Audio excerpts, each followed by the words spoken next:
Welcome to my channel study with Kishore sir.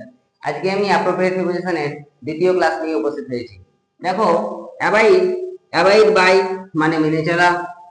Abide অ্যাবাইডের পরে যখন in বা at বসাবো কোনো স্থানে বাস করা বোঝাবে। অ্যাবাইডের পরে যখন উইথ বসাবো তাহলে কোনো ব্যক্তির সাথে বাস করা বা কোনো ব্যক্তির পাশে থাকা বোঝাবে। ঠিক আছে, চলো উদাহরণ দেখা যাক। যে হি ড্যাশ দ্য রুল, এখন নিয়ম আছে, রুলস আছে, সেই জন্য রুলসটাকে নিশ্চয়ই আমাকে মেনে চলতে হবে। সেই জন্য এখানে বলছি অ্যাবাইড বাই।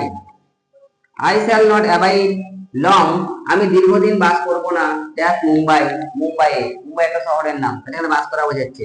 সেই জন্য আমরা এখানে অ্যাবাইড ইন করব। যদি ছোট জায়গা থাকতো তাহলে পরে অ্যাবাইডের পরে ওখানে অ্যাড করতাম। I abide dash the man, তাহলে আমি অ্যাবাইড মানে এখানে বাস করি বা পাশে থাকি উইথ দ্য ম্যান, মানুষটার সঙ্গে। যদি ক্লাসটা ভালো লেগে থাকে তাহলে তোমরা অবশ্যই আমার পাশে থেকে লাইক শেয়ার কমেন্ট করবে বলে আশা রাখছি, এবং যদি আরো এরকম ক্লাস পেতে চাও তাহলে অবশ্যই আমাকে কমেন্ট সেকশনে জানাবে।